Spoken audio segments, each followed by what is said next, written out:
Hi, everyone. Good evening. Mayor, it's a CA. It's 7 o'clock. I believe you have the entire council here in session. Awesome. Okay, we'll call the meeting to order at 7 p.m. and we'll start out with the Pledge of Allegiance.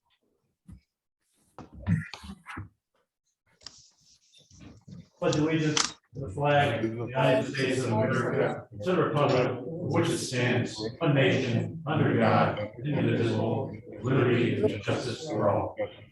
Amen. Okay.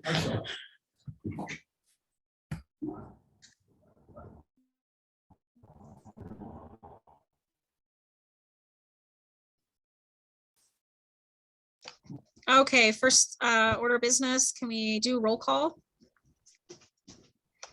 Counselor Bjornson, Here. Counselor Whitney, Here. Counselor Coker, Here. Mayor Hollett, Here. Counselor Kenyon, Here. Counselor Spleedoff, Here. Thank you, Jackie. Do we have any additions, corrections, or adjustments to the agenda? Nothing for me, Mayor, from the CA. Thank you. I'm looking for hands. I don't see anything from any other counselors. Okay, into public comment. Brian, do you have anyone there with you for public Let me check. comment? We have one. What else? Thank you. Was that a yes? Yeah, we have one Okay. coming. Go ahead with who's in person first. Okay.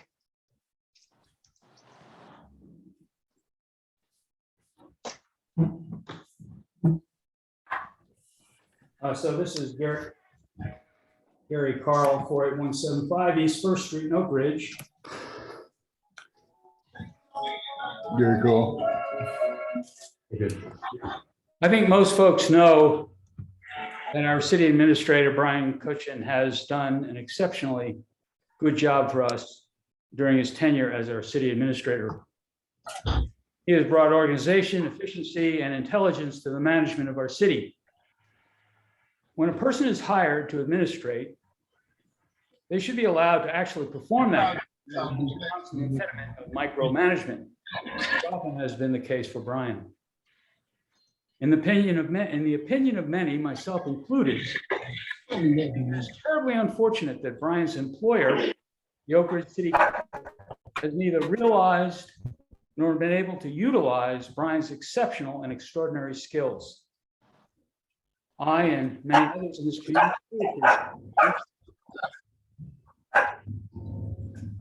That Dan Barkley? Yeah.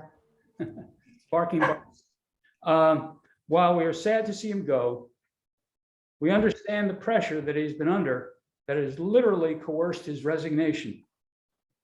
As a token of our appreciation and esteem, it is my privilege to present this card for outstanding service from the citizens of Oakridge and on behalf of the many, many people not able to be here this evening, to simply say, we thank you.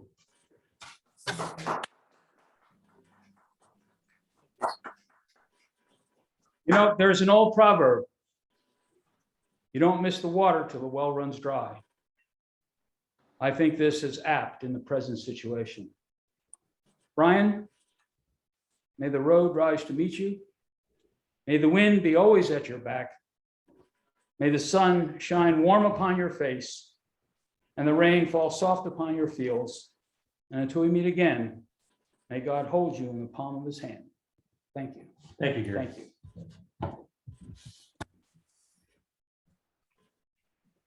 Mayor, that's all from City Hall. Thank you, Mr. Carl. So looking on the Zoom, the first one that I have with a raised hand is Trudy Hammond. Go ahead, Trudy. Mayor, can I interrupt for a second? Can we Go ask ahead. the administrator to mute everyone except council, or council can unmute themselves? I'm getting a lot of feedback. Levi, I need you to be really quiet. Oops.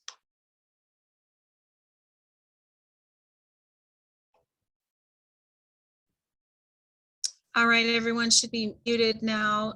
Go ahead, Trudy Hammond. Hi, Trudy Hammond for, oh, no, let's see, no, address 76349 Willamette Way.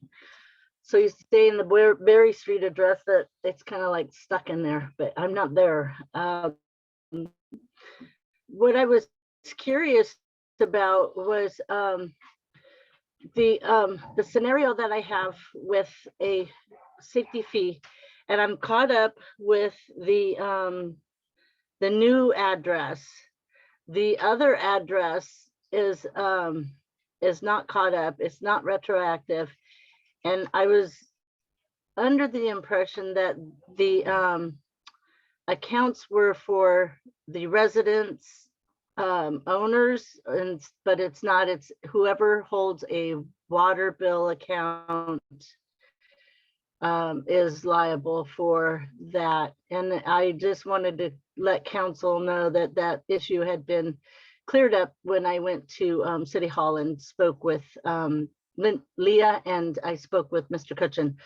So that is all resolved, and I thank everybody for their information. And that's it. Thank you for that follow-up, Trudy. We appreciate that. The next person I see is Eugene Cathcart. Go ahead, Eugene. You are muted, Eugene. Hi, my name is Eugene Cathcart, and I am the president of the Uptown Revitalization Association. And I'm just here tonight to thank Brian Kutchin for his service. I feel that, and our group, UBRA, believes that Brian's just been a great administrator for the city of Oakridge. I've been here for 16 years and feel like Brian's been a shining star for us. And yeah, our group will miss him, and we want to thank him for his service. So thank you for your time, and thank you for your service, Brian.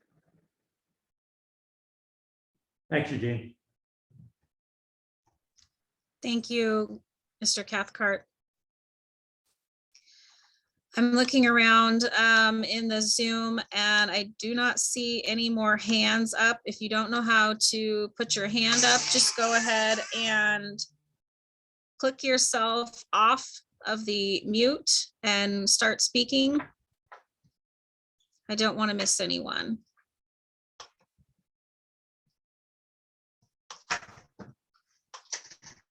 Okay, I don't see anyone else. So next thing up would be mayor comments, announcements, and proclamations. I don't have any announcements or proclamations today. I did want to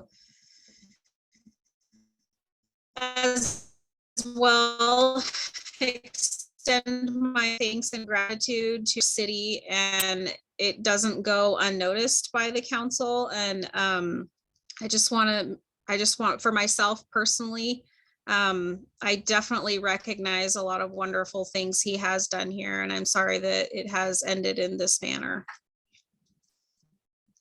One thing I did want to bring to the attention of the counselors here is I did attend with Brian a meeting for a housing needs assessment yesterday. And that is through the county, and there's a lot of moving parts in that, a lot of players that would be through the city of Oakridge, West Fur, LCOG, and it's going to be about a 1.5 year long process. So probably here in the next few months, and Grace will be playing a big role in that as well, and we'll be putting together an advisory committee. So I mentioned that I thought of a few people already that could be a part of that advisory committee, but just to let you guys know, that will be coming up in the next few months, probably to council, and then you'll start seeing more information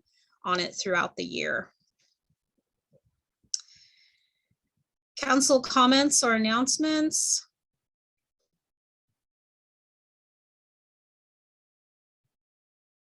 I'm looking for any raised hands. Mr. Spleeloff, go ahead. You're muted. I don't know if this is time to bring it up, but I was wondering where we are at with buying the cameras and what all needed for Zoom at City Hall for our Zoom meetings. I have not purchased the cameras yet. You could probably, with a little ingenuity, pull off an in-person meeting if when the council's ready to be in those close quarters.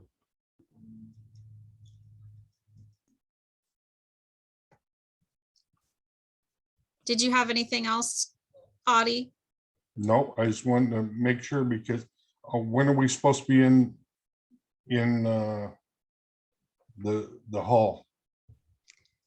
If I recall correctly, Brian's last email to us was that he was waiting back on some feedback from the governor's office. I could be wrong about that. That's what I remember last.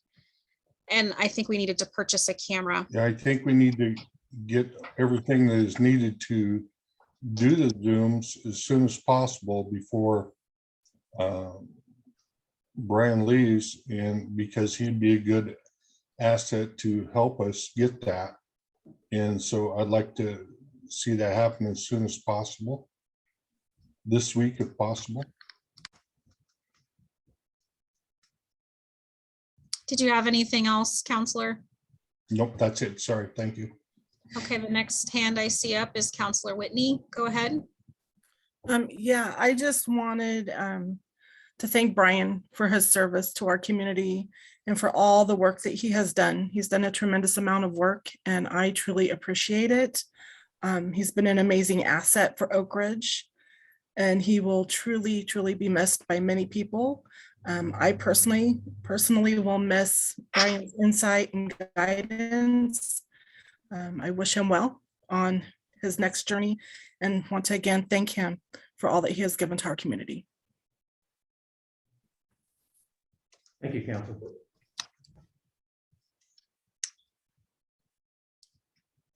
Is there any other counselor comments?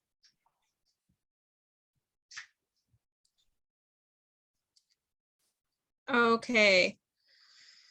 First order of business is the consent agenda. Chrissy Audi has his hand up. Oh, I'm sorry. Go ahead, Counselor Spleeloff.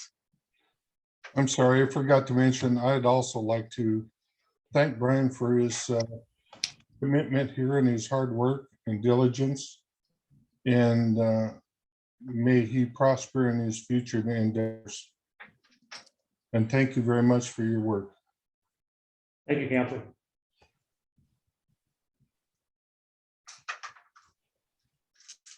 All right, seeing no more comments from counselors, let's go on to the consent agenda. And I would like to ask that we move the consent agenda, the January financial report, outside of the consent. I have some questions I was hoping we could discuss on the financial report, if that's possible.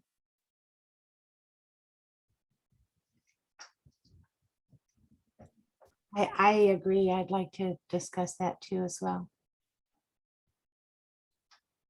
Me too. So would we move that down to number 9, Brian? Or do you want to move that down to 10.2? Yeah, you had the question, so let's make it 9.2. Okay. 9.1, council motions from executive session if needed. I don't believe we have any motions that would be coming out of our session unless a counselor has one. I'll give you the opportunity to make that motion if you have it. Hearing none.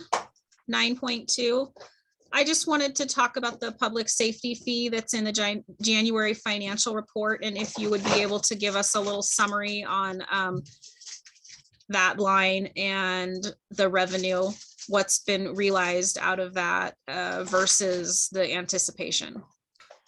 Sure, and I can't speak to the financial report because it's not in front of me, but I can tell you that we did I did an analysis with utility billing on the fee. And because of the lack of enforceability, we're about a 50% delinquency rate.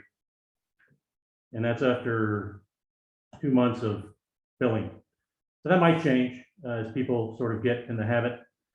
But right now, we're realizing at least half of what we expected. The exemption rate is actually about what Eric and I had thought. We kind of estimated, looking at the income level, average income level in Oakridge, that we'd have somewhere around 300, and right now we're sitting at 250 and change exemptions. And we're processing those as they come in. So in general, I say that you can expect about 50% of the expected revenue. I think to date, we're sitting somewhere around, I can't remember. It's, in any case, let's just say 50% of the expected revenue. I don't want to give you a bad number.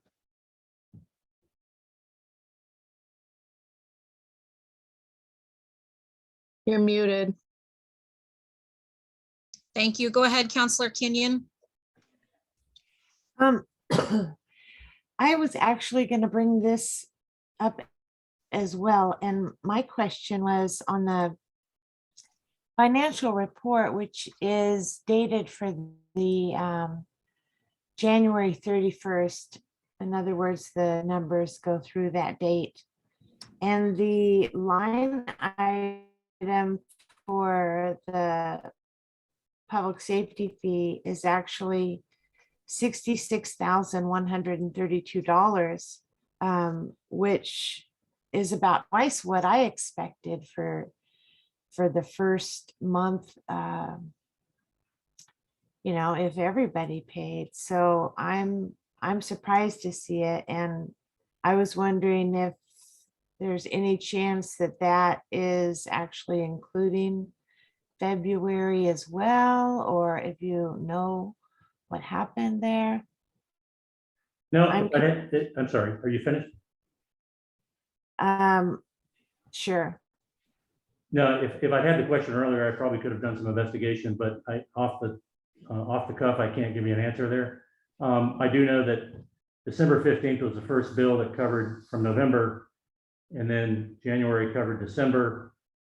February is covering that. So we credit the reports as they come in. So you might have seen some February payments, or actually, I guess we bill on the 15th, so it's off cycle. It's not by the month, on the first of the month. So I really couldn't give you a perfect answer because I don't have time to research it.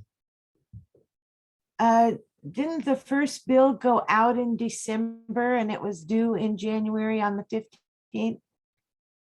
Yes, Okay. but it was for the month of November. We bill on arrears. Oh, The ordinance went into effect November. right. Okay. Counselor Whitney, did I see that you had a hand up as well? I did, but I took it down. Okay. Dawn, is your hands? Okay, no more questions. Any other counselor questions regarding that PSV or PSF line? All right, no more questions. We'll move on to. Mayor, CA, can I get a motion to accept the financial report? Absolutely. I'm sorry about that. I can do that. I make a motion to accept the January financial report, or the January 2022 financial report. I'll second that. Motion made by Counselor Whitney to approve the January financial report and seconded by Counselor Kenyon. I assume there's no more discussion. Hearing none. Jackie, can you call for the vote? Counselor Spleedoff, Aye. Mayor Hollett, Aye. Counselor Bjornson, Aye. Counselor Whitney, Aye. Counselor Kenyon, Aye. Counselor Coker, Aye.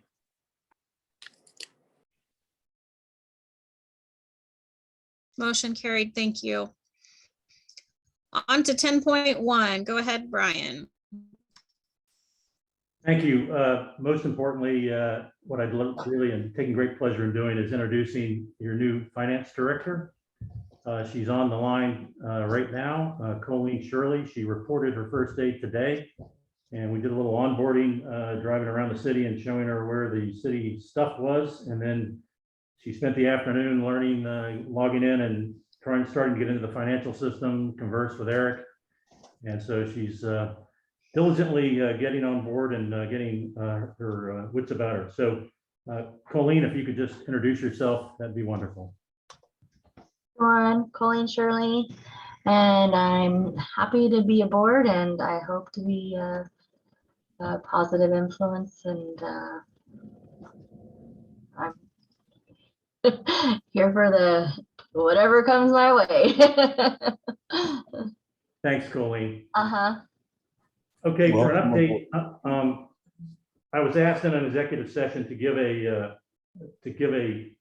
I think the term was what I'm in the middle of right now, a brief to council, so they would be, at first I was taken aback, but now I understand. They want an awareness. So what I've done is I'm going to give you an idea of my primary and collateral duties that I'm currently carrying out, either assigned or in the absence of someone else to do them.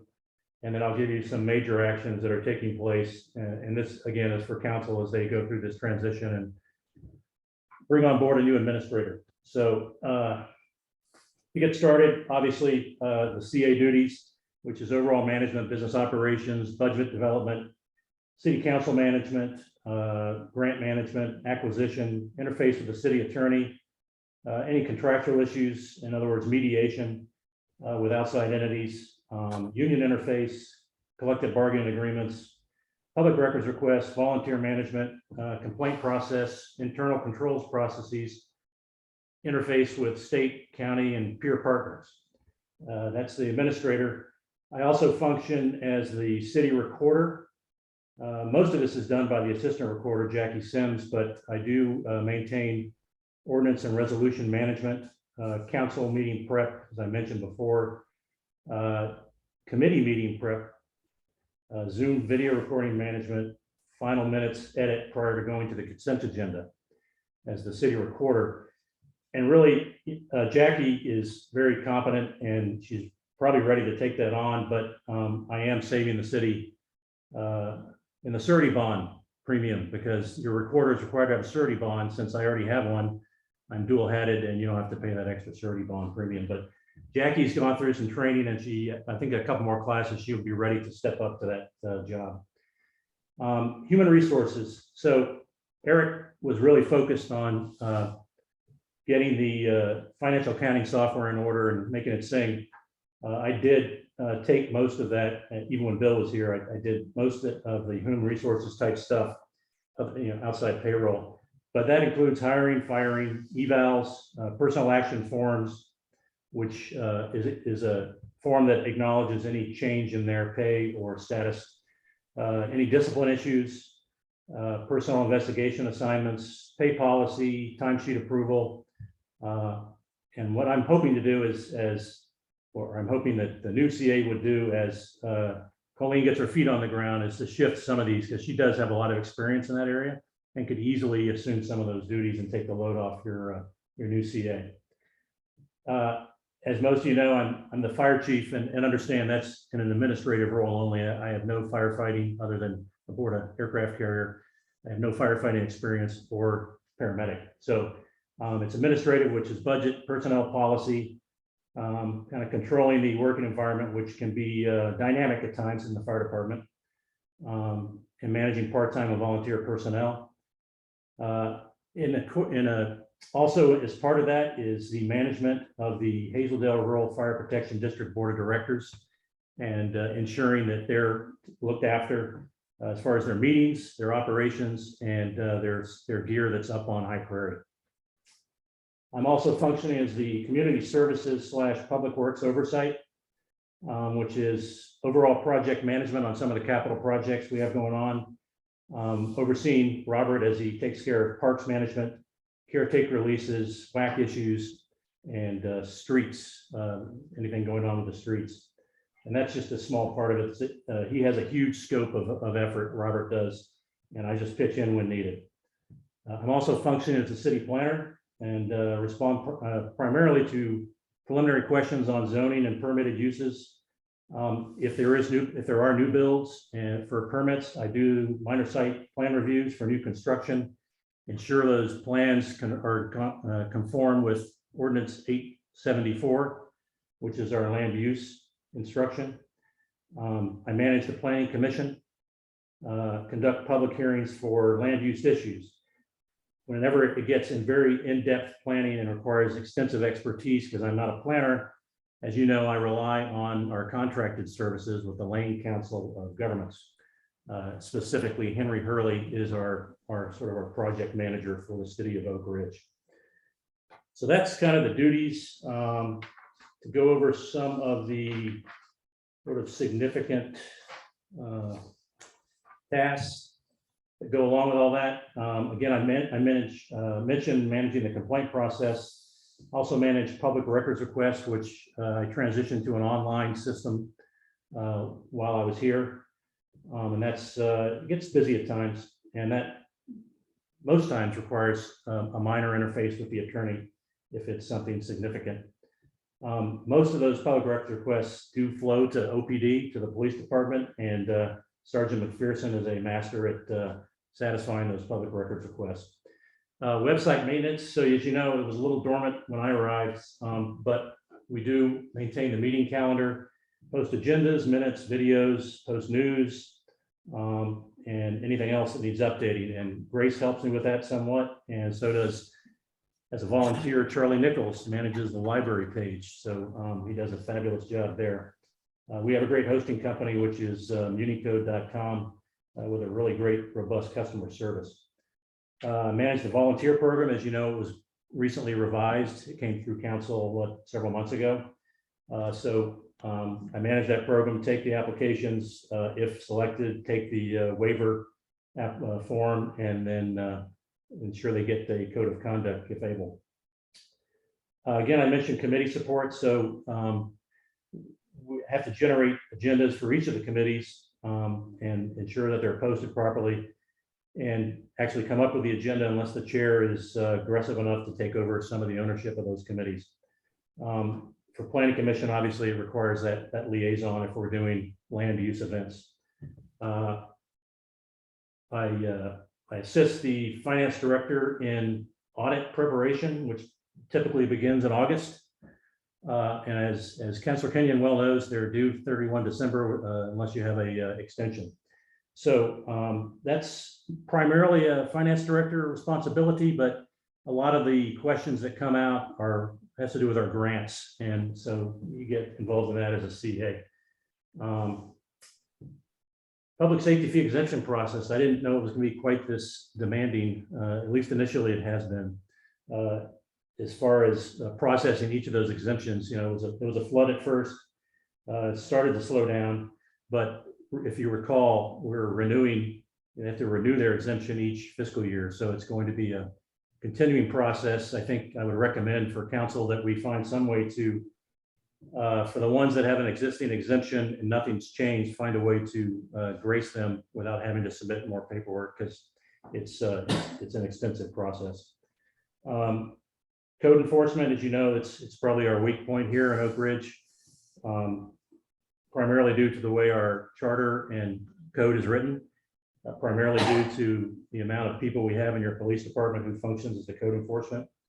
But that is something I've started to do with some of the dangerous structures and structures in need of maintenance, is post on them, which means they start incurring liens, and which means that we can eventually incurring fees, which means we can eventually lay a lien on those properties. And right now, unless they voluntarily give up the property, we don't have the ability to actually go in and just take it according to the city attorney. I will recommend that you commission him. I've asked him to give me an estimate, and he estimates 10 hours to figure out how to fix our charter and code to make it so we can do administrative warrants, which would fix that process. Obviously, we're doing yard waste disposal once a month. I've transitioned that to Oakridge Air. We'll still get the income from it, but one of their folks is going to actually manage the program and manage the volunteers that sign up to do that. And so take some of the load off here, and it kind of fits in their mission set anyway. Mentioned planning services, permitting, and building official duties. Nearly all this is done by your assistant planner, who is also Jackie Sims.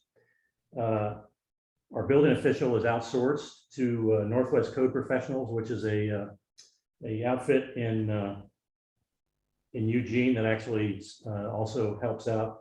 I believe they help out Westford, some of the other communities around here. We were grandfathered into the program because we had an existing contracted building official. Most cities, it's in-house. We've just had to update the program, and that program, it was quite a hassle, but we got through that, and the program's now in good stead through the 2026. Zoom meeting management obviously is part of the task here. Household needs assessment, which is what you mentioned, Mayor, which has been outsourced to Cascadia Partners up in Salem, I believe. And that is going to be quite, at least in the beginning, quite a lift for Grace and the LCOG folks, as well as Westford, because they are partners with us in this, so which is a good thing. We also have the Targeted Growth Management Code Review, which is a combined DLCD and ODOT program to look at our code to see what sort of barriers there are to smart growth and smart management and making our city more walkable. So they're going to look at our code for us and actually draft some recommended code for the council to consider. But that'll be a 2-year program, a 2-phase program, and probably 2 to 3 years. So it's going to be again a lot of lifting. Something to remember that Grace has both these in hand, but Grace times out at the end of July, and so at some point, council is going to have to figure out who's going to pick up that work that Grace is now doing, because she's a rare participant and she's done our 2 years with us, and that's not what they can do at a very, it's a very efficient employee because they cost so very little. So something to keep in your minds, council, as you go forward. Actions in progress. We've got approximately, well, we have exactly 11 grants that are open. In other words, they're somewhere, they've been awarded, and we're somewhere in the process of carrying out the grant. Some are close to closure, but there are many that are in the middle of it. So each grant has its own very particular reimbursement and reporting criteria, and it's very demanding. So it's something that you want to keep in your focus as you go forward, because you, particularly with the feds, you can get in some trouble if you don't do exactly how they like it. They'll put you on the bad boy list. TDML, total maximum, or TMDL, total maximum daily load. It's run by DEQ, and it's a program that's trying to reduce the amount of mercury in our waterways, as well as the temperature. We have some very specific responsibilities that we developed ourselves back in 2018. Really not much headway on those because some of them are very expensive. But it's something that the reports due every March. I will submit it before I leave, but I don't think they're going to be happy with our progress on that. So something to keep in mind. We're in the middle of, or we have sold lot 34, but there were some agreements in the contract to extend wastewater to that facility. And we're in the middle of that. Ed Hodges has actually engineered it. All I'm waiting on now is a easement grant from Jim Bray, who owns the 2 adjacent lots with Texas Pride. He's been a little reticent to respond, but we will keep trying to bug him before I leave. Mentioned grant management, well number 2 rehab. So that's underway. IFA loan has come through. We were waiting for the right time of year to do it. And part of the problem as well is the parts supply, getting some of those parts during our logistics issues here. So during the supply chain issues we're having with regards to the pandemic. That is an Ed Hodges project. He started on it. I would recommend retaining him on it, no matter what the decision is on the city engineer. He's knee deep in it already. It would be a wasted effort if you do choose to give that to the new engineer, whoever that is. We're also extending Kokanee utilities. In other words, at OIP, we're extending water, wastewater, and electric down Kokanee, all the lots along Kokanee. To save money, Public Works is doing the kind of the labor end of it. We've already got the supplies needed except for the electrical parts, and that'll be happening all through the summer. It's quite a project, and hopefully it will not be the end of our excavator, which we're going to use to do this, because our excavator is on its last legs. We're also doing, as part of a grant, 2 backup emergency generator installs, 1 at the lift station in Green Waters, 1 at the fire department. 2 individual projects. They're primarily being done by our automator of record, TAG. Those, again, are being impacted by the supply chain and getting the generators on site. It should be pretty quick once it gets going, but it's a FEMA project, so they are going to be demanding with regards to the record keeping. So the new CA needs to really keep their eyes on that and make sure that it stays in good stead. As well, we're putting in a washer compactor at the wastewater treatment plant. If you recall the mishap we had with one of our folks in 2018, when he was severely injured, he was transporting waste down 58 when he got into an accident. Very hazardous thing. If that had tipped over and gone into, it was empty at the time, but if it had tipped over and gone into the Willamette, it would have been a very significant environmental impact. So this waste washer compactor will actually take that waste, sort of dry it out, and actually make it into bales. And the bales, I believe, are going to be able to be disposed of at the transfer station here on Kitson. Other than that, it's economic development. So there are projects, and I'm getting a lot of help on this from the South Willamette Forest Collaborative, as well as Grace. The biomass efforts. And if you remember last year, we submitted a RISE grant for workforce development. They're so excited they're actually going to submit again once we realized we didn't get the first year. They're going for it again. So that's a good news story, and they're working hard on that, and we'll have it ready by the due date. Long-winded, I'm sorry, but you kind of wanted to know what's on the plate, and I've given you that. Any questions for me?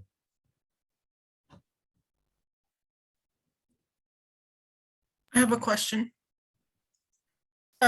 You said there's 11 open grants. Do you have a tracking sheet with those listed, and kind of like a plan with them of what's due when for those? So when we have to provide updates, or when certain points of different parts of the grant process need to be met, that sort of thing. Do you have anything like that? I have a summary of all the grants and what their status is, whether they're already closed, denied, open, or hoping to be awarded. It'd be really difficult to put together that sort of tracker. So honestly, you get emails typically. If you read your email, you get email reminders on when reports are due. The ones that are really that I would encourage to have your CA focus on are the federal ones. The people at DEQ and the people at some of the other places are pretty forgiving. But on the hard drive at the CA office, all the grants are organized under a single folder, and it's not too hard to go through there and figure out what you need to know when you get the reminder. Okay, thank you. Councilor Spleeloff? Yeah, I'd like to know that summary you just gave it to us. Can you give it to us in writing form? Do you have that down that you could send to us so we could have it to really eyeball it and look at it again? Yeah, it's actually, I'm reading from my turnover that I'm created for the new CA, and I'll send it to you on the 28th before I leave out the door. All right, thank you. Yeah. Councilor Coker? I just wanted to thank you, Brian, for taking the time to brief us on all this. I really appreciate it. You're welcome. Thank you. Councilor Whitney?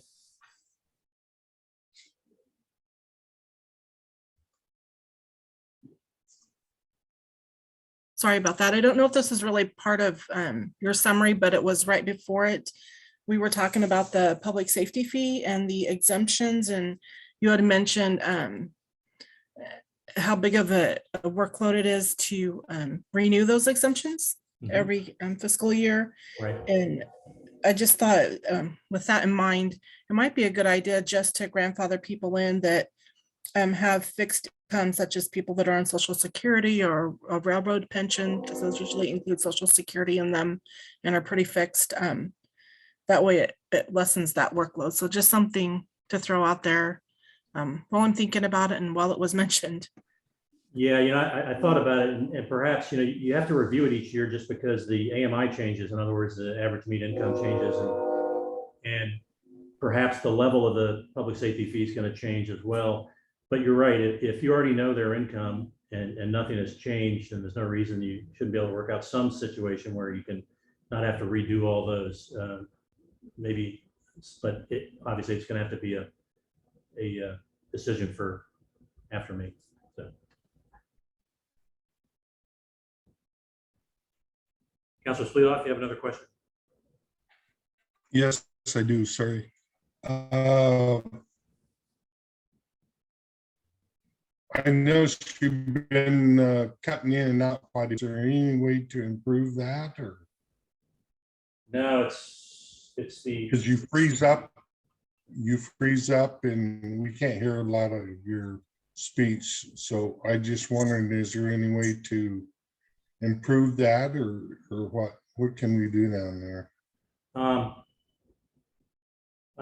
We can probably look at a new Wi-Fi transmitter here. It's the one that was here when I got here. So maybe look at replacing that Wi-Fi router. Okay, because if we have to start meeting down there and still have Zoom, and we're getting the kind of quality we're getting tonight from down there, I mean, you're freezing up and we can't hear quite a bit of it. I can't on my side anyway. I don't know how the rest of the people are doing, but Well, it could be my side too. I don't know. No, I keep getting the internet unstable signal here. However, if you would choose to meet in the courtroom, it's a different Wi-Fi router and a different Wi-Fi network. So, perhaps better. Anything else? Councilor Whitney is that an old hand? Oh, yep, that's an old hand, sorry. Okay, with nothing else, I'll move on to the finance director. Colleen doesn't have anything, but I'll let you know that Eric will be in town a couple more times. He's going to do the payroll at the end of the month and hopefully help Colleen walk her way through that so she gets that training and also help her for a day on assist. As you know, well, you probably don't know yet. I mentioned it to Councilor Kenyon, but we will get the auditors to brief the council on the 3rd of March meeting. Mr. Jacobson is going to come in and give you a brief summary and answer any questions you have.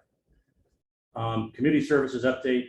I'll give him the link to my dissertation here. I'll alleviate that and not brief that, but I will hand it over to Chief Martin to give a police department update.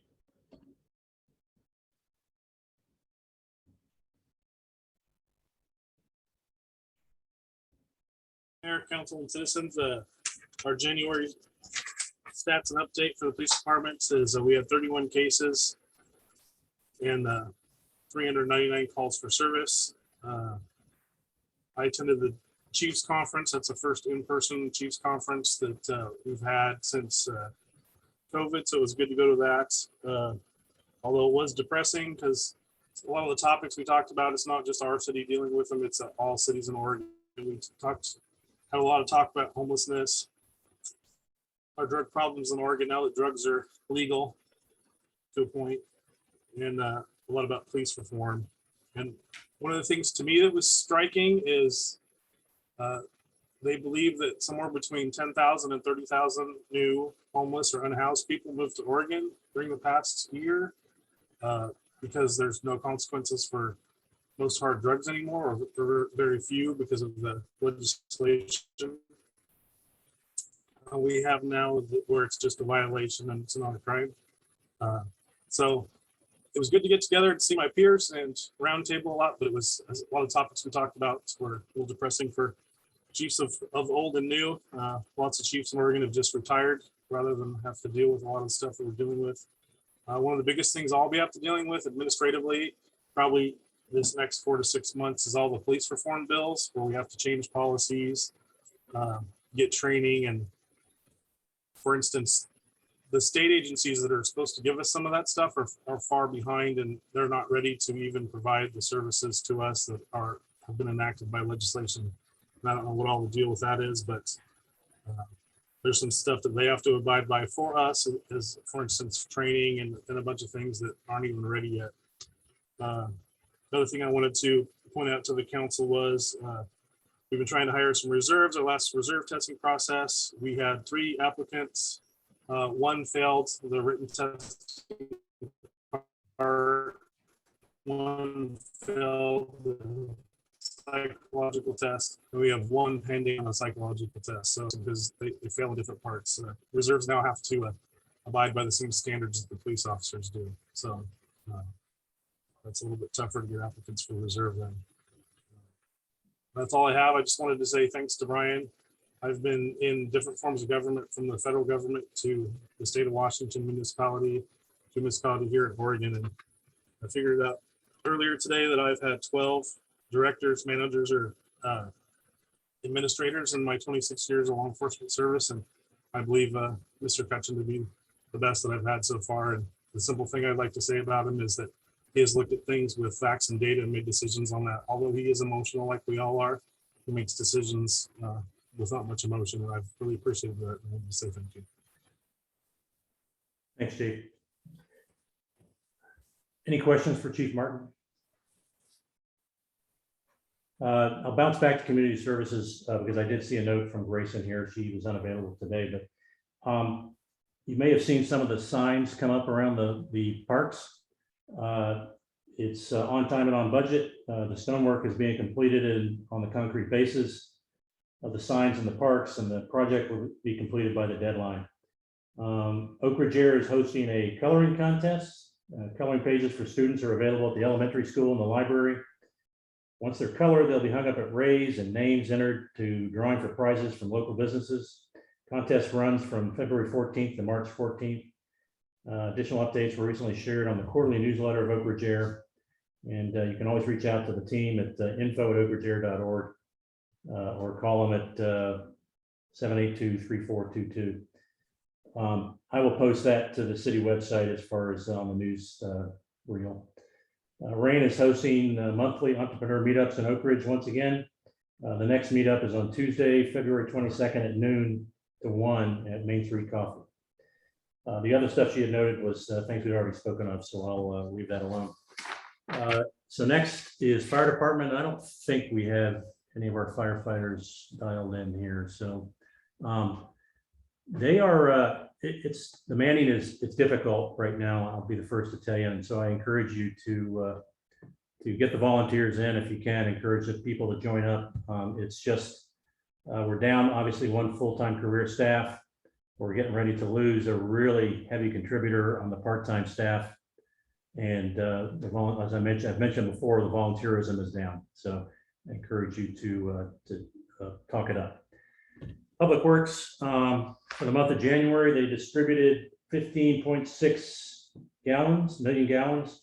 Wastewater treated 21 million gallons, which is not unusual in the rainy season. 28 service orders, 16 locates. They did 1 wastewater repair to the Salmon Creek Estates lift station, no property damage. It was an electronics failure.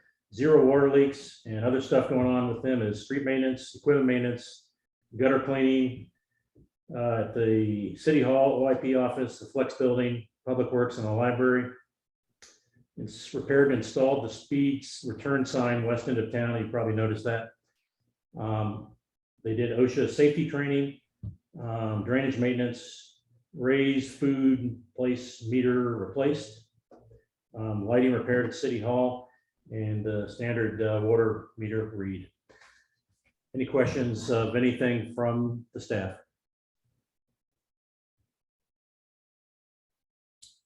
Okay, Mayor, over to you, sir. Ma'am. Thank you for that really thorough report, Brian. We appreciate that. Down to appointments, looks like library board 14.1. Let me see if he's in the room. He missed last one. He was unable to attend. Pull up. Is it Evelyn? Andrew Leach is the gentleman's name. Yeah. Yeah, I don't see him. So we will have to defer this for another session when we can finally get him in the room. I asked Georgie today and she couldn't really tell me whether he was committed or not, but she had told him about it. So that's, we can defer that till next meeting, Mayor. Sure.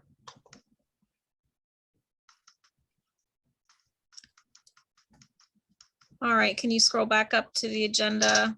I Yeah. think that puts us down to work session, ARPA funds.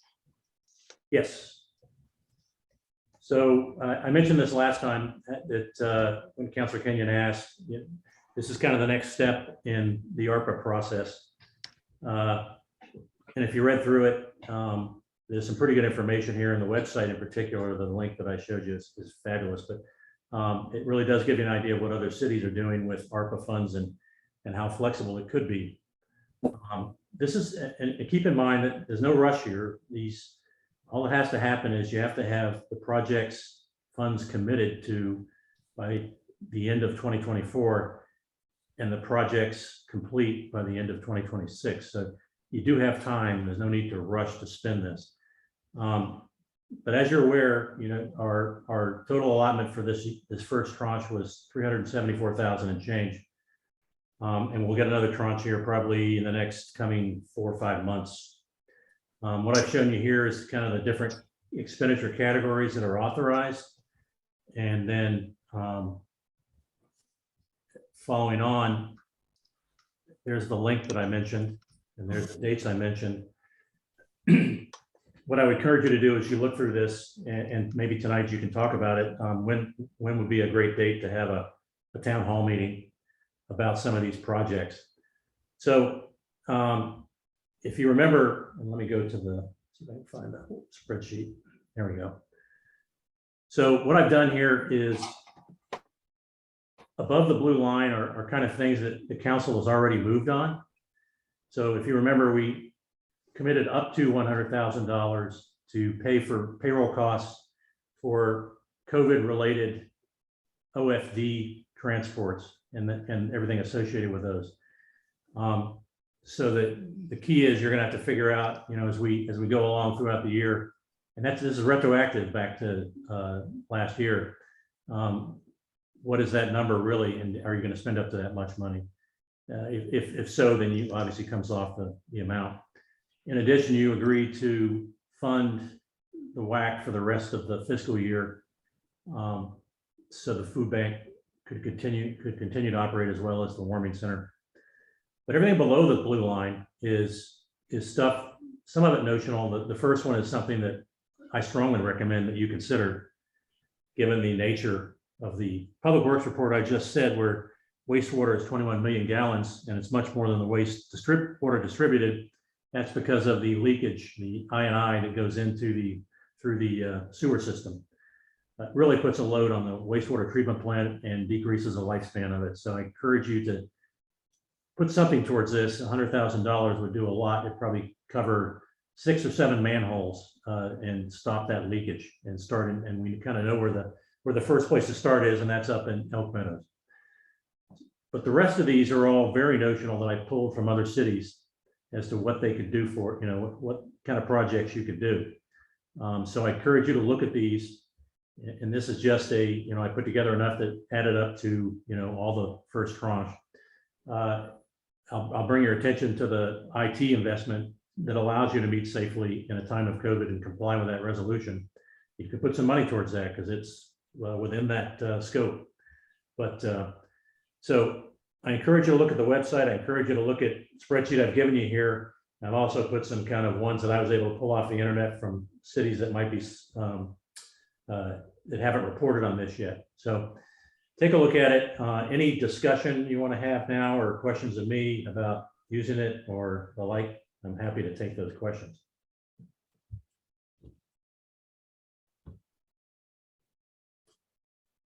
Yeah, I have a couple questions. Can you scroll back up to above the blue line? Right there.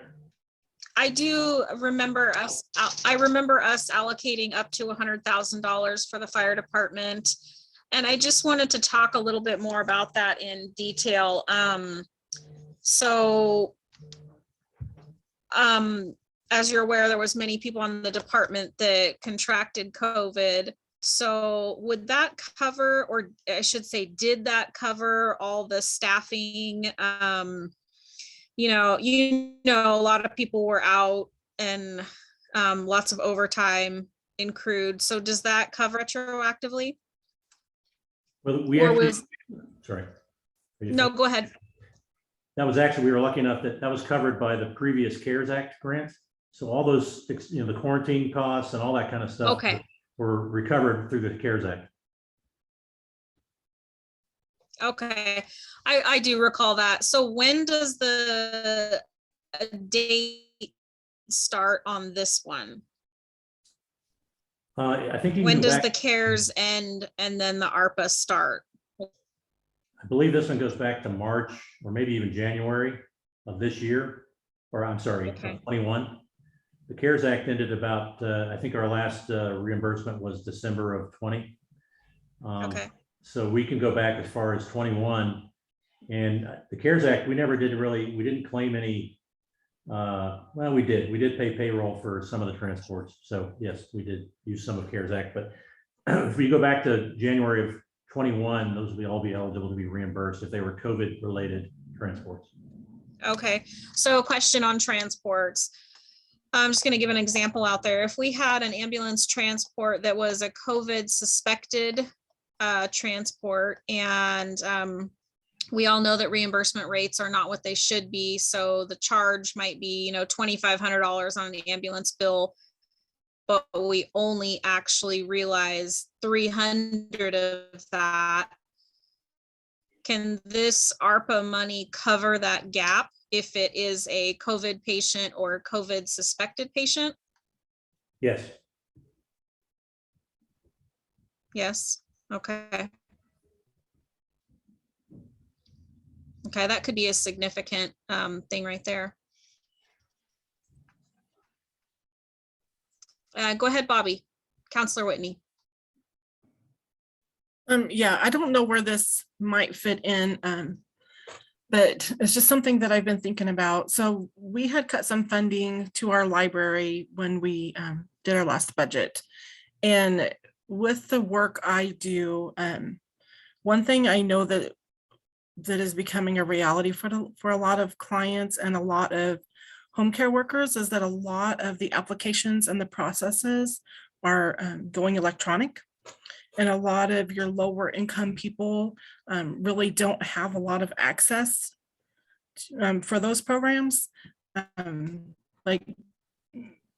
Well, it's just obvious why they don't, because it's just hard to afford that. But DHS normally has an extra computer in their office that they let people use, and they haven't been. So I know that a lot of people use the library computers to be able to apply for SNAP benefits, medical benefits, QMB, which is to help pay for your Medicare premiums if you qualify.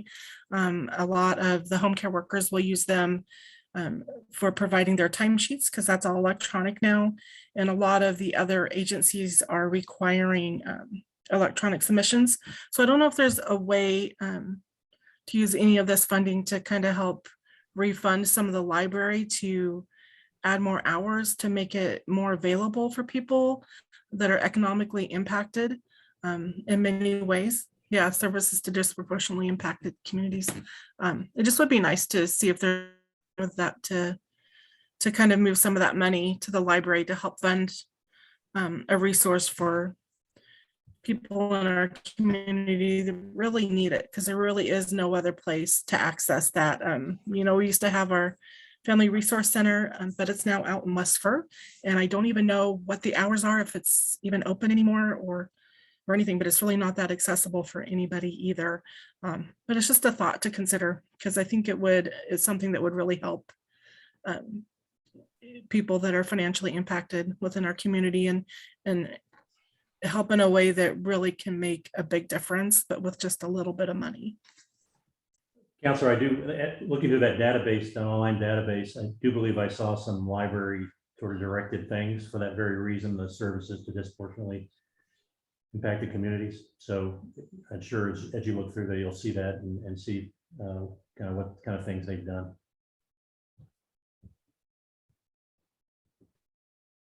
Thank you. Thank you, Counselor Whitney. Go ahead, Counselor Kenyon. Thank you. In response to what Councilor Whitney was just talking about, and then I have something of my own too, but Brian, do you know, on something like that, would we need to be able to show that we would be helping, you know, families that were impacted by COVID for their, do all these things have to be applied to people that are affected from COVID? All the things that we choose? Well, they have to be disproportionately impacted communities by the pandemic, which doesn't mean necessarily that they got COVID and that was why, but just the fact that you know, things are moving the way they are and electronic because of the pandemic. And I don't think the proof is going to have to be that rigorous. I think, you know, as long as you can say that we are helping a disadvantaged community in the time of the pandemic, I think you're fine. Okay. And then my own question was whether or not have you already submitted any? The way I understood how this is going to work is we've already received the money up front, but you need to submit like documents that show how it was used. Have you used any of it yet and or submitted any documents? So there's two categories of recipients. One of the larger cities, which report directly to the Treasury, their progress reports. And the other half, or not half, the other section is what they call a non-entitlement unit. And those are the smaller cities, of which Oakridge falls into. Our first report is due in April and it's being managed, all managed through OEM at the state level. And there'll be specific requirements on reporting when that comes around. It's an online reporting system that I've already kind of signed up for. It's just a matter of when they're due, you'll get the note and you'll have to put in your data, whatever you've expended, I believe, or whatever. You have to do it by project. So you have to define a project. So in this case, it'll be pandemic response by first responders or something like that. It'll be a total project, and you'll just allocate everything under that project, which would be monies that differences between reimbursements and actual costs, something like that. Mm-hmm. Great. That's all I have. Thank you.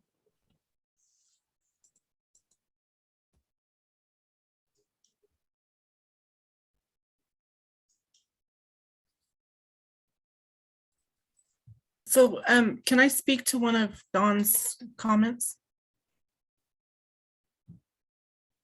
Did we lose the mayor? Let me check.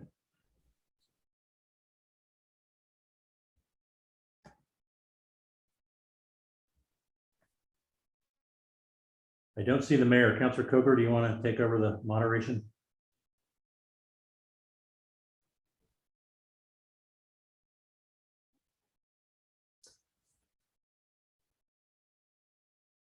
It looks like the mayor dropped off. Councilor Coker, do you want to take over moderation of the meeting? Sure. What was the question again? It's not a question. I just wanted to speak to one of Dawn's comments that she had about the ARPA funding so I do LIHEAP for people. It's one of the things that I do in my job. And this LIHEAP season, So for people that are 16 older, if they receive LIHEAP, we mail them out an application automatically. And then they apply that way. So for this year, people were able to receive their regular LIHEAP payment. And then I made a copy of each of those applications and then did an ARPA payment as well. So with that second ARPA payment, there was no requirement that they had to have had COVID or that we proved that they were impacted by COVID. We were able to just use that money as a second payment for LIHEAP because it definitely helps people that are disproportionately impacted due to economics. So I just thought that might help answer that question a little more for you, just with my experience with my job in utilizing that fund. Thank you for that, Bobby.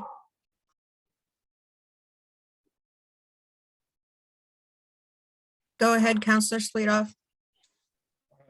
Would this be the time that we would ask our city administrator to do a couple things or not?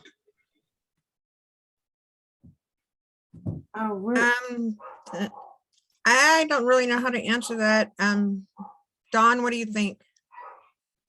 I think if it pertains to the ARPA discussion that we're having a work session for, it would make sense, but if it's not related to that, it would not make sense. Well, it might be kind of because our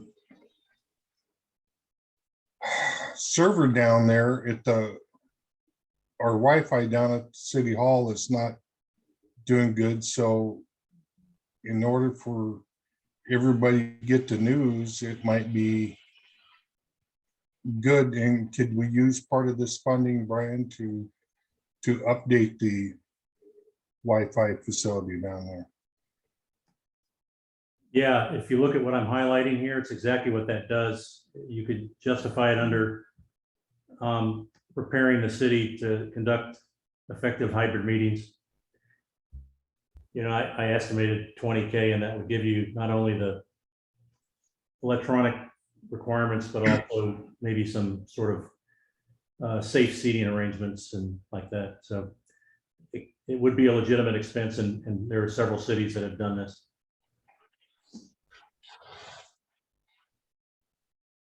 Okay, would it be able to take care of the camera equipment and everything that's needed for the to do the Zoom or not?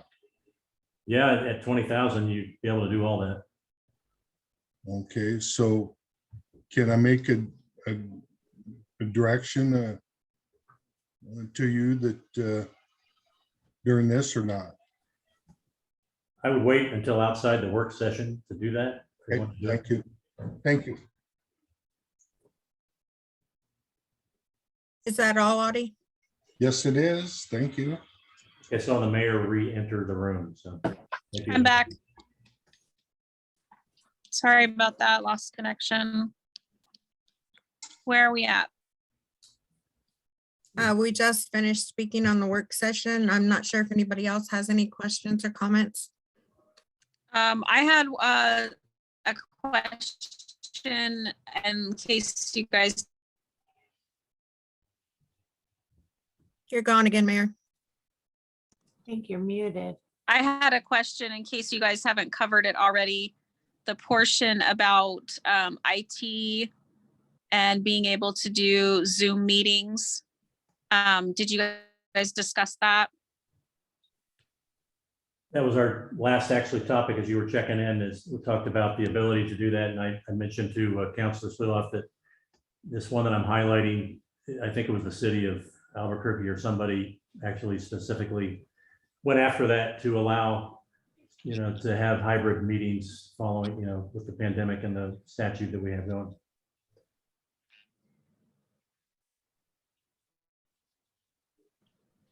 Yeah, I think that one's really important. Important in getting us back into in-person meetings and then allowing for our community to attend via Zoom. So I would personally be in favor of moving that above the blue line. I don't know what the rest of the council feels about that. I'm good on it. I agree with that.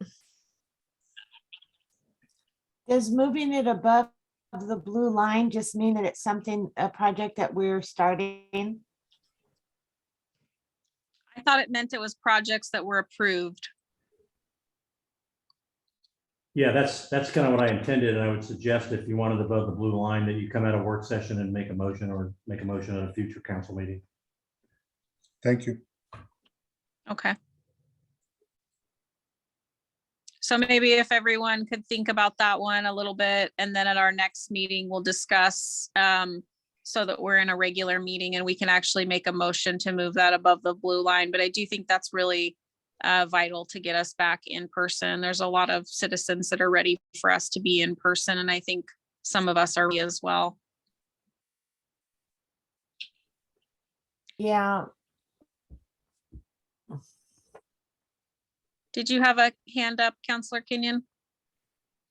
yes, I do. I wanted to know if, in order to, like, let's say, move that that particular line up above the blue line, do we need to like draw out a project budget, so to speak, like delineate that we're gonna buy XYZ number of cameras or you know, TVs or new chairs, or spell it all out and create a whole project and get a bid on it? Yeah, unless it could be done internally, yes, you would have to do that, something to that effect. Case in point, if you chose the I&I one, the engineer really already has all the documentation and the costs. So you could use that. Any of the other ones, yeah, unless it's something internal the staff can do, you would have to put together at least an RFP of what you want and let the contractor bid on it, or contractors. I agree. I think that's the way to go. Councillor Whitney, go ahead. Yeah, I was looking at the one about nutrition and food assistance. I know that we have a lot of people that access our Meals on Wheels program and our senior meal site. The meal site has been closed down to congregate meals due to COVID. People can still go pick up frozen that are just taken out to their car, but the site is closed down, and it's kind of having that closed has created a hardship for a lot of people within our community that rely on those programs just to kind of supplement what they have. And I know that it's really hard to fund that program. So I don't know if there's a way to look at that and, you know, and see what we can do. It's not something that I do. We have through Senior Disability Services, there's a separate unit that handles the Meals on Wheels and senior meal program, but it might be a good place to look at providing some resources along with our local food room and food bank. I just want to kind of throw that out there as something to think about as we move forward. Yeah, Counselor, just it's interesting that NEUs have the ability to pass funds to qualified other entities to do stuff like that. If it ended up, you know, say the Meals on Wheels needed X number of dollars from Oakridge to keep it operating, you are authorized to do that with ARPA funding. So could you say some of that again? You really cut out. Sorry. I'm sorry. Entities, recipients of ARPA funding can actually pass it on to nonprofits and other kind of qualified organizations to do that kind of thing if need be. You just have to make sure, look at the qualifications, and you should be able to make that happen. Okay, great. Thank you. Because I know like when we had the wildfires or like when we had our snowstorm, a lot of people had some food insecurities and had some issues with keeping people hydrated with losing power and and some different things that came up. So it'd be nice to have something that can just provide some additional support for people that are already impacted negatively.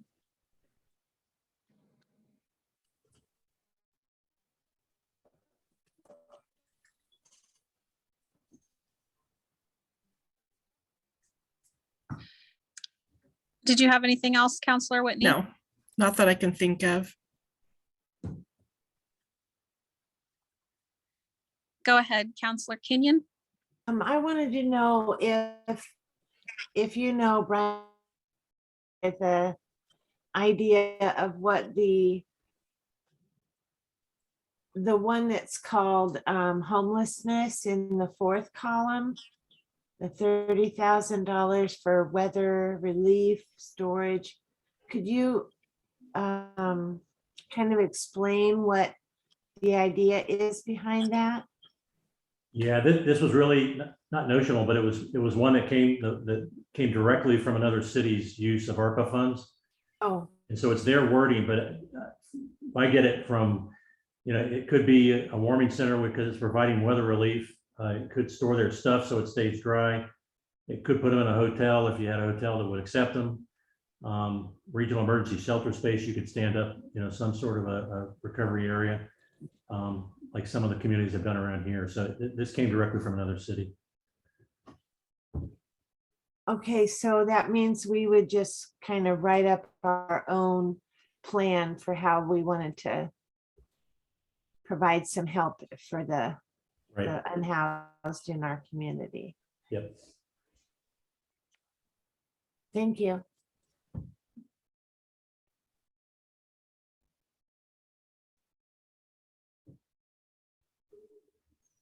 Is there any more questions or discussion? Counselor Kenyon, your hand is still up. I'm assuming that's an old one. Yeah, I just finished talking. I haven't got my mouse to work yet, so I'm working on it. Okay. Well, that is the last thing on our agenda today. Oh, You actually, didn't have anything else? You have a hand from Councilor Spleeloff. Go ahead. we talk about Go ahead and finish, Counselor Kenyon. I'd like to know if we can talk about the town hall part of this.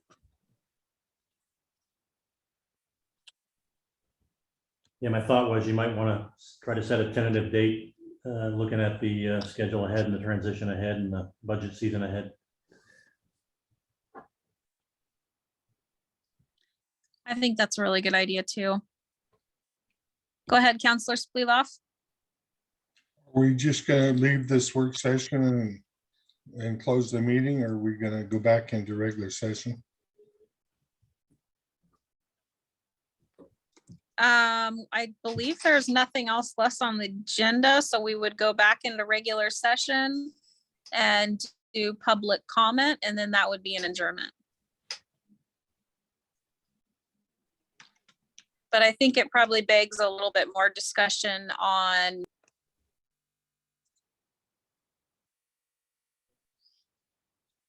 Did you have any other questions? Go ahead. Yes, if we went back into regular session, we could recommend the CA to do some stuff, or do we have to wait till next meeting? We could technically, there probably should be a little discussion about it, because probably no matter what we decide to do, there's gonna need to be a little bit of research done. For instance, Brian mentioned that if we were to do the, get the equipment for the council room, we would need to put out an RFP and really, have a firm number on that. So I think it would probably be smart to put some numbers out before we move that up above the blue line. Just my opinion. Is there any more discussion on town hall, Counselor Kenyon? Yes, I was actually going to suggest that we maybe do a little work session to devise a survey to put out to the community about this, and maybe give them some ideas of what we're thinking of, and or a list of options if they are interested in stuff that we haven't thought of. You know, a way to get information back from our community of how they'd like to see the funds being used before we do a work session. I mean, sorry, before we do a town hall meeting. What do you think? Okay. I'll let anybody else offer their opinions first. Sounds good to me. Gives the city a chance to talk in. I almost feel like that developing the questions would be part of that town hall of talking to citizens and really coming up with all those other questions and getting opinions. I don't know. I feel like it could probably be done at the same time. But our idea of a town hall might be a little different. So that might be why I think that.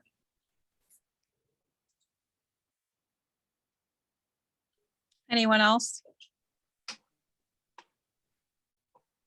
I love doing a town hall and a survey, any means that we can get feedback from the citizens, I think is really, really important. My only concern would be the media and stuff that we want to get going for the new council room. I would hate to put that off another few months. I think that's something we really need to expedite and get that on the front burner versus waiting, because you know that could tin all those things, and I would hate to see us wait that long to start getting the new council room ready for hybrid meetings. So I guess the way I look at it is I think a couple of those things above the blue line we need to push forward, but everything under the blue line, I would see that would be in the town hall discussion. Does that make sense what I'm saying? I think so. I'm wondering, should we consider putting together a small committee, a subcommittee to come up with ideas for the RFP for the for City Hall, for the hybrid? A subcommittee of counselors.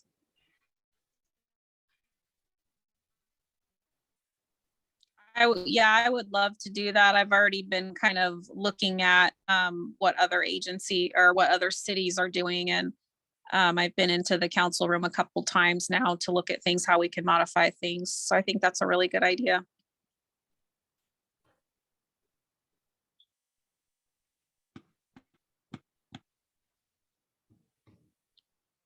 So maybe we could talk about a subcommittee back when we're in regular session. Sure. Or at the next meeting.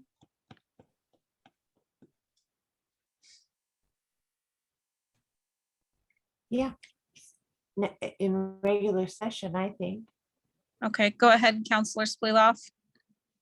Yeah, on below the blue line, we've already talked about, and that's the time you was gone, that we could take the monies for the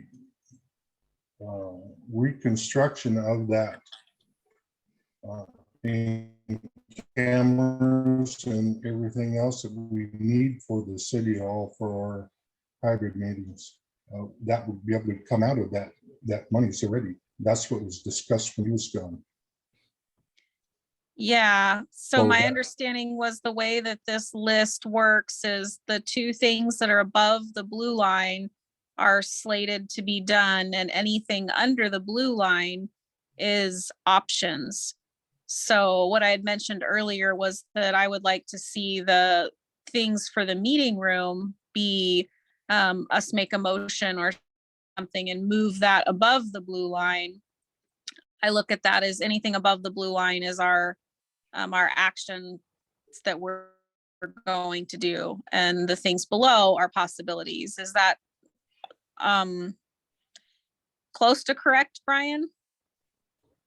Yeah, above the blue line is just things you made a motion and approved, and then you can bring obviously whatever you want up, as long as you have a kind of a clear definition of what you're looking for. I would very strongly encourage you to not overlook the I&I project. It is critical. It's been happening for so long. And now is the perfect time to address it, and it's in dire need. I What, I'm agree. sorry. Which item was in dire need? The I&I sewer intrusion. This one. I agree. Doesn't even need discussion in my mind. We've already got a analysis on what the problem is and how to fix it.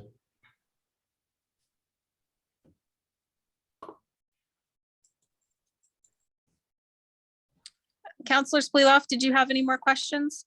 Yes, does this have to be, in order to bring this above anything above the blue line, do we have to be in regular session and vote on it?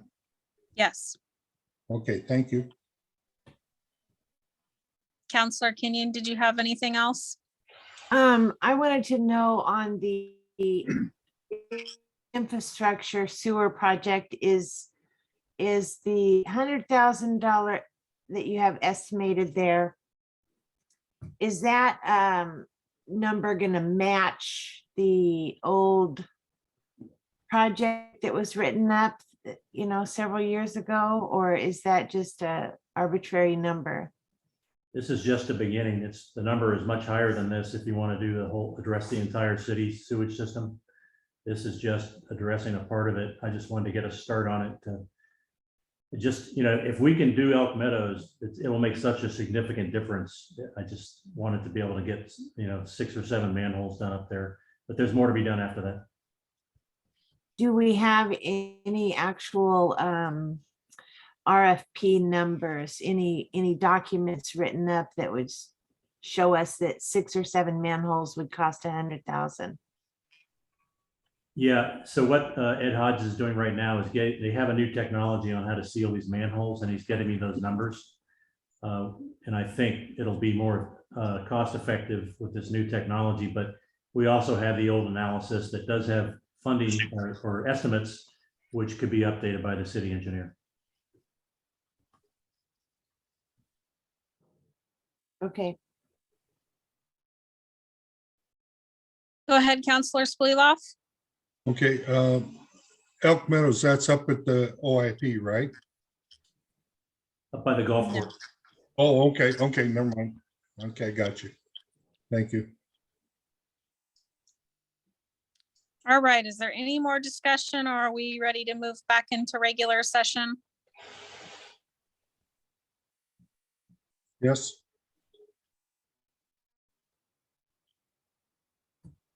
Go ahead, Counselor Spleeloff. I'm ready. Okay. All right, that's the end of the work session, moving back into regular session. Go ahead, Counselor Whitney.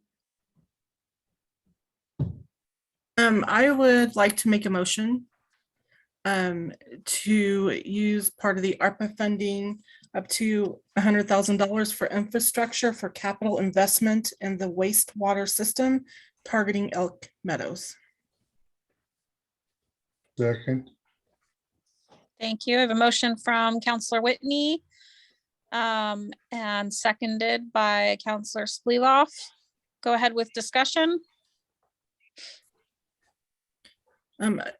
Since I made the motion, I just think even though we don't have an exact number, my motion says up to.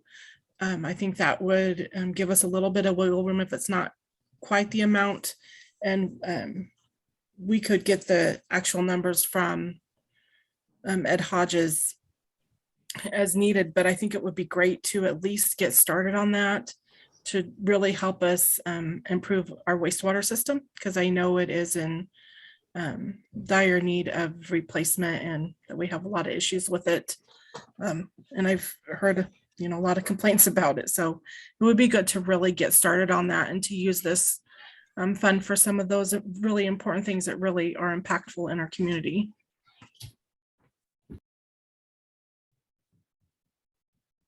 Thank you, Counselor Whitney. Go ahead, Counselor Kenyon. I would just like to add that I'd like to make sure that the council sees a project outlined for cost and timeline before we actually move forward with any work on that. But I would be willing to approve the funding. Yeah, I would agree with both of you. Yeah, I agree. I agree as well. I agree. Is there any more discussion? All right, Jackie can call for the vote. Counselor Splitoff, I, Counselor Coker, Aye. Counselor Whitney, Aye. Mayor Hollett, Aye. Counselor Kenyon, Aye. Counselor Bjornson, Aye.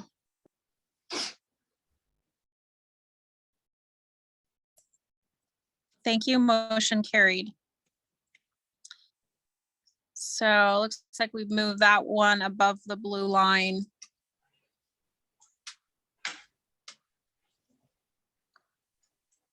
Any other discussion points? I would really like to see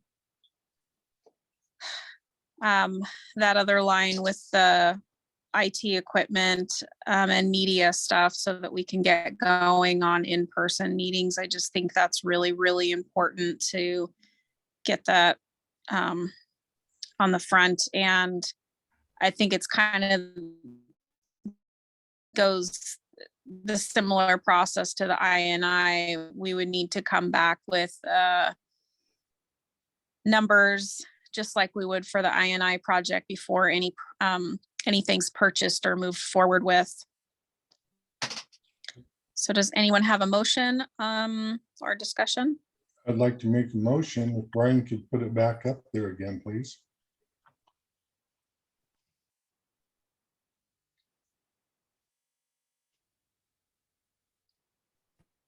I'd like to make a motion that we approve the project focus on implementing a hybrid meeting solution that allows the city council boards and commissions to conduct meetings safely in a physical location while also allowing participation of members and the community through an online audio and video connection. Phase one will identify the outfit of specific city-owned locations with appropriate equipment to conduct the meetings. I'll And second. I would like to see also with that, like Chrissy said, that we get all the information that we need first, but it not to exceed the 20,000. I'll second that. Okay, motion by Counselor Spleeloff and seconded by Counselor Coker. Open for discussion. Go ahead, Counselor Whitney. I think that's a great idea. I think we've already outlined well that we really need to come back with what we need first. This one's a little different than the last one for the infrastructure, just because we need to get a little more information. But I agree. I think it's a great idea and it will help us with transparency and really hopefully connecting with our community a little better.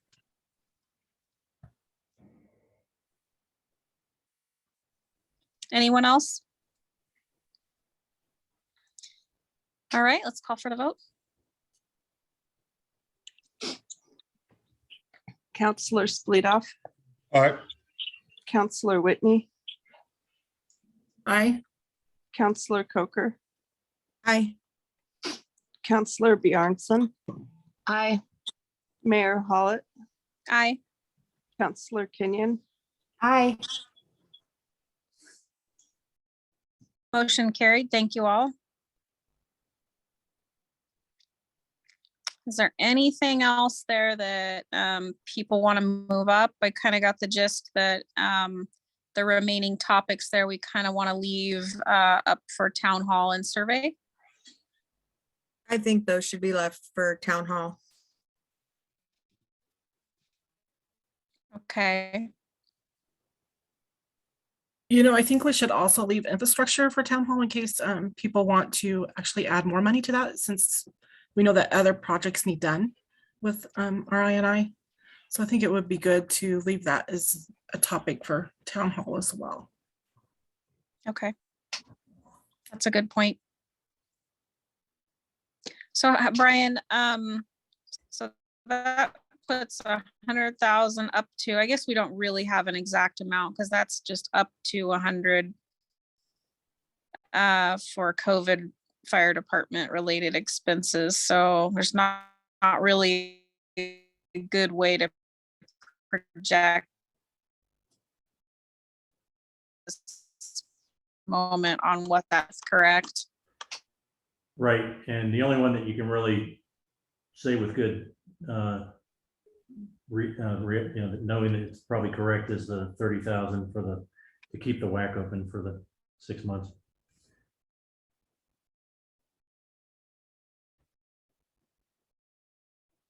Okay, thank you. Do we have any more discussion as far as Can I? this ARPA funds goes? Yeah, I actually have one more thing, sorry. In regards to the WAC and, you know, the food room and all of that, has anybody heard where they are with finding an alternate location? You know, I don't know where they are, but if there's any way we can use some of these funding, this ARPA funds to help them with that if needed. You know, maybe they find somewhere that needs a little bit of improvement to a building to help meet their needs to be able to bring all their equipment and you know, their freezers and the refrigerators or whatever over. I'm just kind of wondering if we've heard anything, because I haven't heard anything, but it would be nice to know. I think My last conversation with I think Bev, Brian's got some. yeah, my last conversation with Bev was really a no cost conversation. You know, if we come to Bev and say and bring the possibility of some money with it, then maybe there'll be some other options out there for her. Yeah, I had a talk with Bev about a month and a half ago, and they were looking at another piece of property, but it didn't sound like it was going to happen. Brian might know more about that, but okay, he's shaking his head no. But I think their refrigeration unit is really the big piece to the puzzle and the big cost right there, which I want to say she said upwards of $10,000, maybe more, just on that one thing alone. So that might, is that something that you would want to reach out to Bev and come back to us with, Bobby? I can do that. Okay.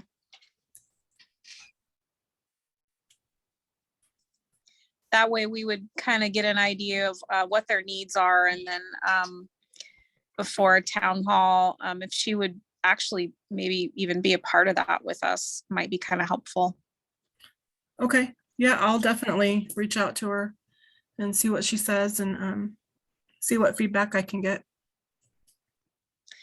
Thank you very much. Counselor Spleeloff, go ahead. That refrigeration freezer system, that's ours, is it? I believe it's in the WAC. It's like it's built in there, but from my conversation with Bev, it is very old and pretty, it's not going to be moved. Okay, thank you.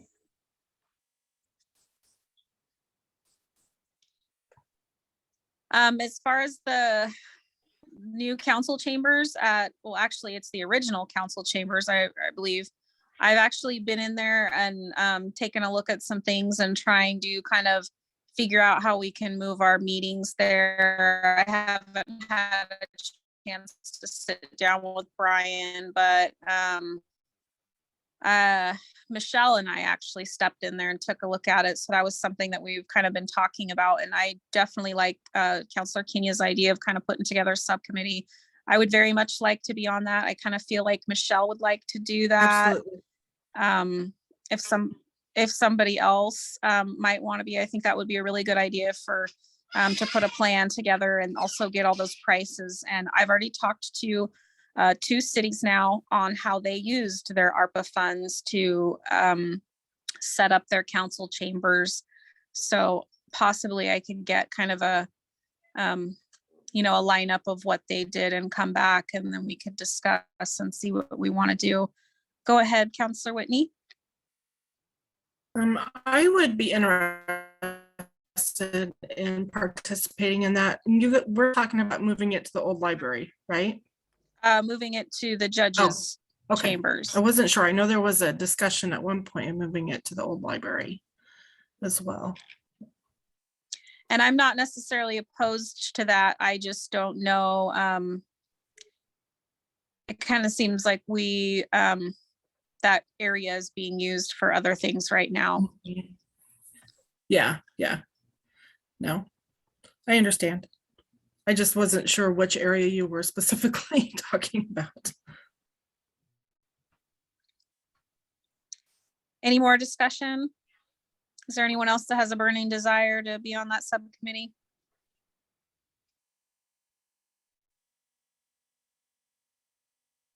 Okay, so it might be appropriate if I could get a motion for myself, Counselor Whitney, and Counselor Coker to head up a subcommittee to get the council chambers ready. I'd like to make a motion that we ahead. have Mayor Hollett, Counselor Croker, and Counselor Whitney to head up a design for the new council chambers. I'll second that.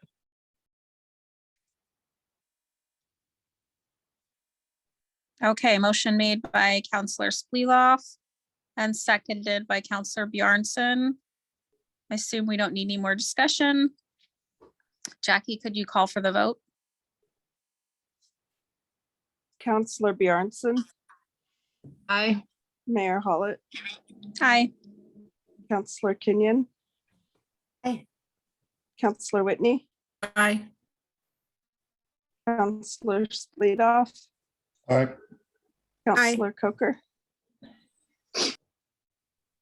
Motion carried. Thank you.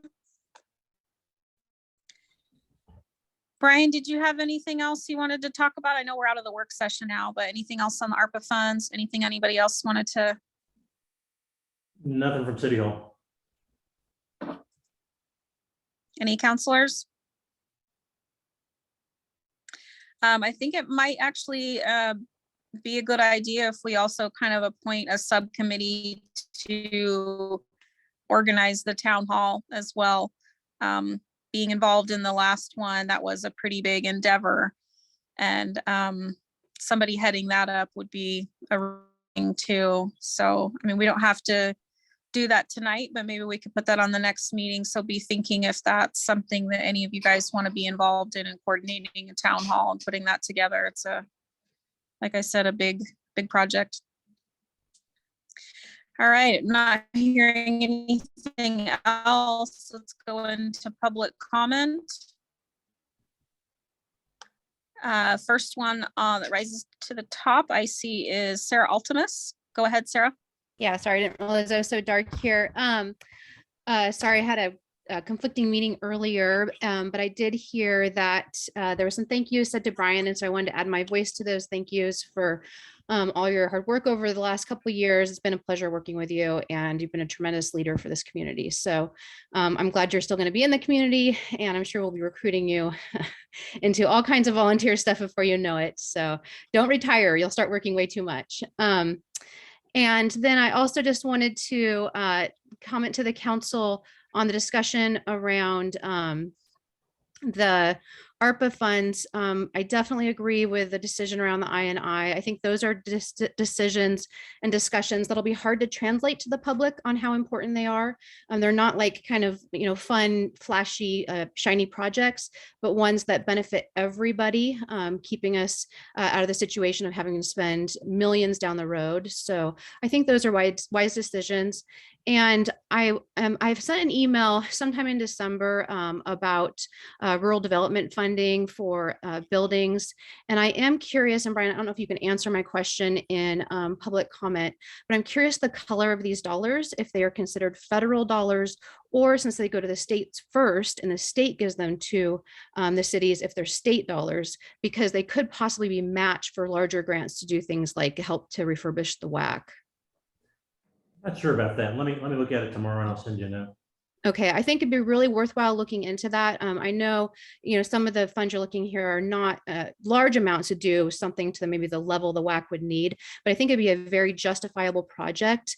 Being able to co-locate a bunch of services that our community members need in one location, and then to bring the WAC up to a level where you could maybe open the basketball court again to help kids to have some after-school programs and things like that could really benefit everybody. And a lot of the grants that are out there require 25% match. And so that's why as a community, we have a hard time getting some of these larger grants for some of these infrastructure type projects, is finding that match. So, so before the town hall happens, I hope that we can collectively do some research to see what kind of creative projects other communities are doing and ways to maybe take these dollars and leverage them into more bigger projects. And with that long timeline, that gives us plenty of time to kind of grow towards that. So so I appreciate the decisions you made tonight, but I hope we can have some longer, more deliberative discussions going forward. Thank you. Thank you, Sarah. I think those are some great ideas. Matching funds is always really hard for Oakridge. Dan Barclay, go ahead. First off, my apologies for the earlier open mic. I was away from the keyboard and didn't realize I hadn't muted myself. My apologies. No offense intended. But I did have a couple. No problem. Go ahead. As I recall the discussion, and the council's already discussed it, maybe they will or won't answer or whatever. But the financial report shows $66,000 worth of revenue on the public safety fee thus far. And as I recall the conversation, Brian said the delinquency was 50%, and there's another 250 or so exemptions. Well, 66,000 divided by $22 a month is 3,000. Comes out to 3,000 in a community where there's 1,500 water accounts. 250, 300,000 or 250 or 300 are exempt, 50% are delinquent. I'm trying to reconcile those numbers to make them work. And if with that kind of delinquency and the exemptions, realistically, you're looking at considerably less total revenue from that after, it's been billed, what, 2 cycles now. It just, with the delinquency and the exemptions, for me, it doesn't come up $66,000. I was just wondering if somebody could make those numbers make sense. Thank you. I think if you didn't get a chance to listen to the beginning part of the meeting, we did discuss that a little bit. But one of the things that Brian did say is that the billing, actually our first bill that citizens received was in December, and that bill was for November. So my understanding is that 66,000 is all the receivables for November, December, January, probably not March. So it's actually 3 months, not 1 month. Is that correct, Brian? Yes, that would be a correct statement.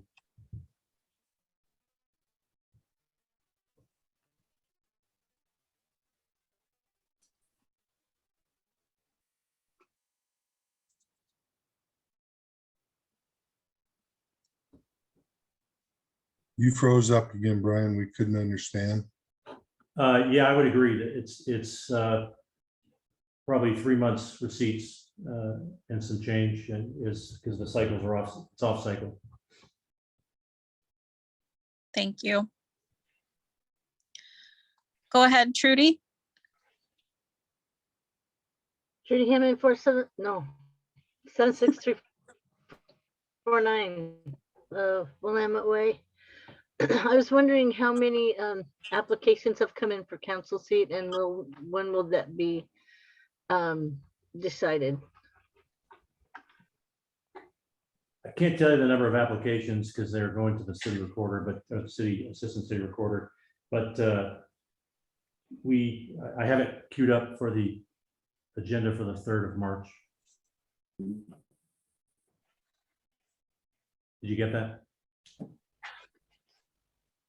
March 3rd? Our next regular council meeting, March 3rd.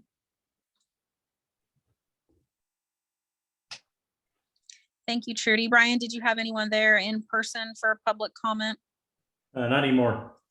Nope. Okay, I'm giving it one last scroll through, looking at everybody, and I do not see any hands raised. All right, seeing no more public comment. Thanks for a good meeting all, and meeting adjourned at 8:51 p.m. Again, thank you, Brian. You will be missed. Good night. Thank you, Brian. Best wishes to you.